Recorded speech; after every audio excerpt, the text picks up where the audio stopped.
3 तारीख को जब मतगणना आएगी, भारतीय जनता पार्टी के लोग, कुछ लोग तो ना मुंह छिपाते फिरेंगे, कुछ लोग आंसू पोंछते जो है गली के दरवाजे से निकल जाएंगे। परिणाम ये आएगा। 3 तारीख के जब मतगणना शुरू होगी तो भारतीय जनता पार्टी के जो है सभी नेताओं के पसीना जो है आना शुरू हो जाएगा और पूछा जाएगा सारा सवाल जो है आदरणीय चचा जी से कि आपका 5 किलो राशन जनता तक पहुँचा कि नहीं पहुँचा, किसान के सम्मान निधि पहुँचा कि नहीं पहुँचा, हवाई की बातें पहुँची कि नहीं पहुँची। अब जो है सवाल नेताओं से नहीं पूछा जाएगा, चच्चा से पूछा जाएगा। लेकिन आज तो इस सरकार ने पकौड़ा को रोजगार बना दिया है।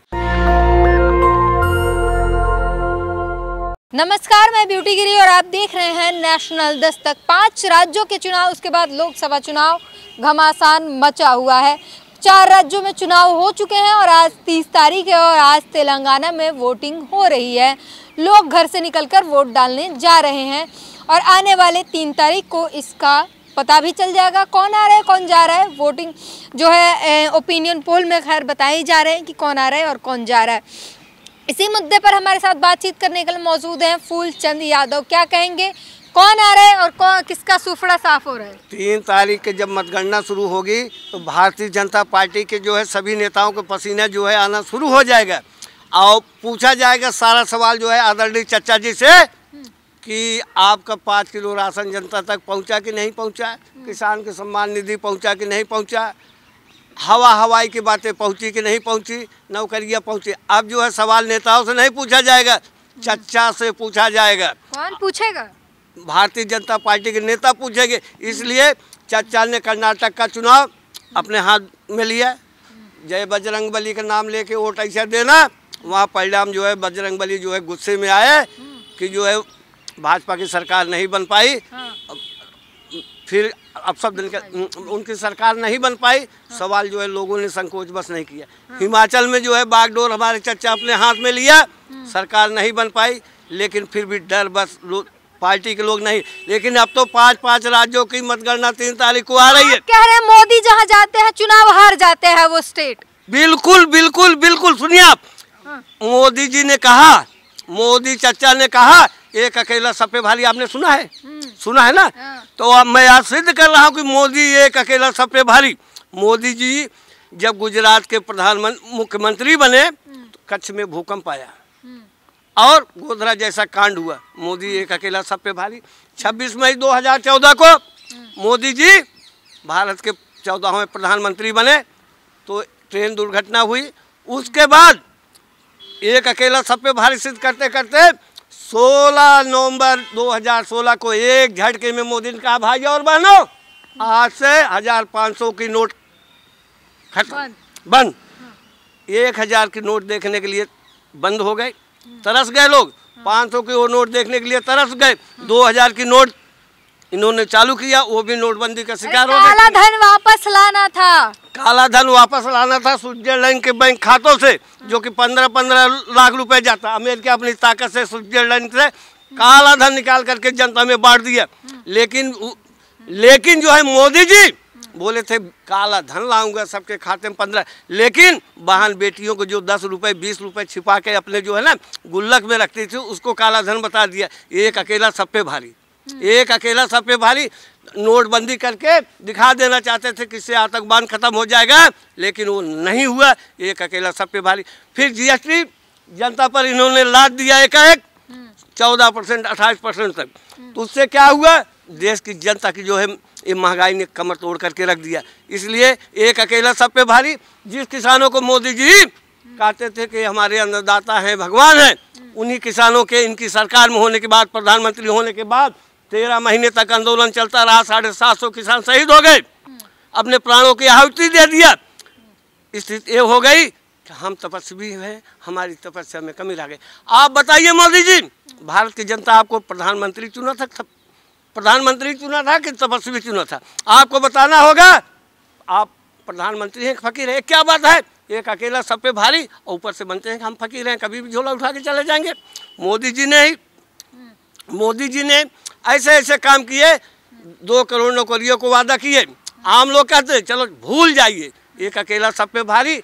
लेकिन जो खाली पद जो है उनको सृजित नहीं किया गया। रेलवे विभाग का देख लीजिए, डाक विभाग का देख लीजिए, राजस्व साल रोजगार मेले में लाखों युवाओं को सर्टिफिकेट दिया जाता है, ज्वाइनिंग लेटर दिया जाता है, तो क्या वो झूठ है? वो सब बहुत झूठ है मैडम जी। आप बताइए, जो बच्चे एमटेक बीटेक आईटेक वो कर रहे हैं, आज हमारे जो है करके जिन माँ बाप ने अपने बच्चों को पढ़ा दिया लिखा दिया कि हमारा बेटा जो है कुछ बनेगा, अफसर बनेगा, लेकिन आज तो इस सरकार ने पकौड़ा को रोजगार बना दिया है। सोचिए, पकौड़ा तलो रोजगार नहीं है, एक एजुकेशन का लेवल होता है रोजगार का। अगर एमटेक बीटेक करके आप अच्छा एजुकेशन डिग्री ले लिए हो तो पकौड़ा बनाओगे। अगर बच्चा नहीं पढ़ा लिखा है, हाई स्कूल के अंडर में है, चलो उसको काम नहीं मिल रहा है, कहीं रेड़ी पटरी लगा कर कुछ कमा ले, वो चल जाता है। ठीक है, आज के समय में स्थिति आ गई। आप दिल्ली में आप चले जाइए ना, MA BA करके लड़कियां भी पकौड़ों की दुकान चला रही हैं। ये देश की ये स्थिति हो गई है। तो अच्छी बात है ना, सेल्फ अर्निंग कर रही है, पैसे कमा रही है। हम उन पर कोई टीका टिप्पणी नहीं कर रहे हैं, ना अंगुली उठा रहे हैं। लेकिन आज अगर हमारे जो है शैक्षिक संस्थान है और मोदी ने निजी करके जो अडानी के हाथों सौंप दिया, चाहे वो आकाश हो, हवाई जहाज हो, चाहे एयरपोर्ट हो, चाहे बंदरगाह हो, चाहे तेल हो, चाहे खदान हो, ठीक है, जितनी भी सारी चीज़ें उनके हाथ में सौंप दिया। आप सोचिए कि हमारे ही देश के लोगों को कर्जा दिया गया था, मेहुल चौकसी, नीरव मोदी, ललित मोदी, ये लोग पैसे लेके बाहर भाग गए। आज अडानी को सब कुछ देते जा रहे हैं, हमारे चाचा जी सब कुछ देते जा रहे हैं। कल अडानी जी कहीं चले गए तो क्या होगा, सवाल बनता है। ठीक है, तो देश में टाटा भी हुआ है, जिन्होंने हमारे लौह इस्पात की जो है करके तमाम तरह की गाड़ियाँ, हवाई जहाज, छोटे लोहा उत्पादन करके जो है देश को आत्मनिर्भर की स्थिति में ला दिया मजबूत। वो कांग्रेस की सरकार थी, लोग पढ़े लिखे नहीं होते थे, उनके लिए स्कूल खोला जाता था, उनको पढ़ा लिखा करके आगे बढ़ाया जाता था। शिक्षा के बाद उनको नौकरी दी जाती थी। नौकरी देने के लिए नौकरी जब ख़त्म होती थी उनको पेंशन मिलती थी। कौन नहीं जानता है कि हमारे पूर्व सैनिक अपनी जान की बाजी लगा के कारगिल सीमा से लेकर भारत के सभी सीमाओं पे बाजी लगा कर देश की रक्षा में लगे रहे, रिटायर हो गए। आज एक छोटी सी पेंशन मांगने के लिए उनको धरना प्रदर्शन कर रहा है। मान लिया जाए कि अगर वो 20,000 मांग रहे हैं तो कम से कम उनको 10,000 रुपये पेंशन तो मिलना चाहिए। कई जवान तो ऐसे मिलेंगे, परिवार ऐसे मिलेंगे जिनको सेना में आते वो शहीद हो गए, उन शहीदों के परिवार को पेंशन के हकदार नहीं है। तो सारी गलती मोदी की है और किसी की नहीं है। और गलती का जहाँ चचा जी हमारे जो करते हैं सब ऐसे तो होता है, एक अकेला सब पे भारी हो गए हैं। एक अकेला सब पे भारी हो गए। पूर्व सैनिक आंदोलन विकास नहीं दिख रहा आपको, डबल इंजन का डबल विकास। निजीकरण को आप विकास मानती हैं? डबल इंजन की सरकार मणिपुर में है, डबल इंजन की सरकार जहाँ जहाँ है वो विकास है। 6 महीने से ज्यादा हो गया है। 200 लोग उत्तर प्रदेश में विधानसभा में गिना रहे हैं योगी जी कि 10 करोड़ लोगों का आयुष्मान कार्ड से इलाज हुआ है, फ्री में इलाज हुआ है। ये आपको विकास नहीं लगता? उत्तर प्रदेश के मुख्यमंत्री हैं योगी जी ही।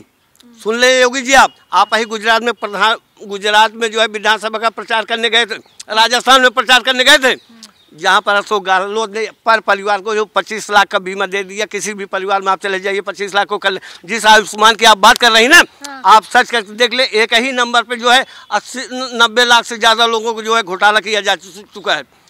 आप आयुष्मान कार्ड को जो है सबका लाभ अब एक तो मतलब PM हो चाहे CM हो चाहे कोई मंत्री हो, सब झूठ ही बोल रहे हैं बीजेपी वाले।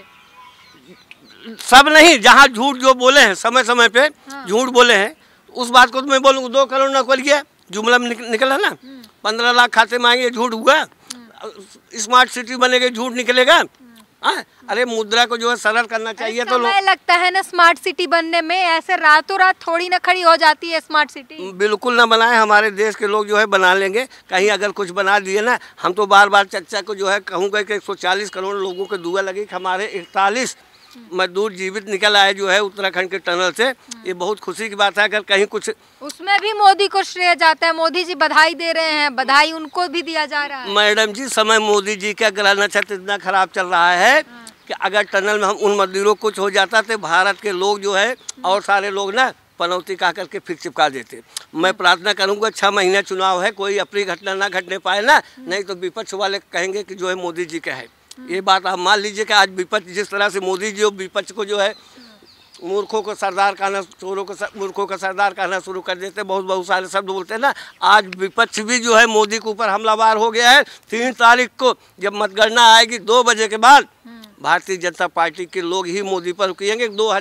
24 को भारतीय जनता पार्टी के कार्यालय में जश्न की तैयारियां चल रही है क्योंकि उनकी वापसी हो रही है धमाकेदार। सरकार के पास भी इंटेलिजेंस ब्यूरो है, सारी सूचनाएं मिल गई है, एग्जिट पोल के जो है सारी रिपोर्टें आ गई है, कहाँ क्या होने वाला है। कुछ लोग तो ना मुँह छिपाते फिरेंगे, कुछ लोग आंसू पोंछते जो है गली के दरवाजे से निकल जाएंगे। परिणाम ये आएगा। अब ये कहेंगे कि हम गहलोत की तरह जो है, अशोक गहलोत की तरह सबको बीमा दे देंगे। 3 तारीख से ही सच पूछा जाए ना, भारत के जो है उदय होगा। जो राशन 5 किलो मिल रहा है वो 10 किलो मिलेगा, और जो सम्मान निधि 2000 मिल रही है उसको जो है 6000 कर दिया जाएगा। 6000 की जगह 12000 रुपये कर दिया जाएगा साल का। और उसके बाद किसानों को भी MSP के मामले में राहत दिया जाएगा। इसलिए 2024 का सम्मान केजरीवाल बांटते हैं तो रेवड़ी होता है, मोदी जी बांटते हैं तो महाप्रसाद होता है। तो आपने सुना किस तरीके से 24 का चुनाव हो, चाहे 5 राज्यों का चुनाव हो, जो 3 दिसंबर को रिजल्ट आने वाला है, उसको लेकर इन्होंने बात की। और किस तरीके से मोदी सरकार में किसानों की हालिया है, किसान की हालत हो, युवाओं की हालत हो, सब पर बातचीत की है। पूरी बातचीत पर अपनी प्रतिक्रिया जरूर दीजिए। कैमरामैन आशीष के साथ ब्यूटी गिरी, नेशनल दस्तक। नेशनल दस्तक की आपसे गुजारिश है कि अगर इसको बचाना चाहते हैं तो नेशनल दस्तक को सब्सक्राइब करने के लिए रेड कलर के सब्सक्राइब बटन को दबाएं, फिर बेल आइकन की घंटी दबाएं। नेशनल दस्तक को बचाने के लिए बहुत जरूरी है कि हर खबर को शेयर करें, लाइक करें, कमेंट जरूर करें।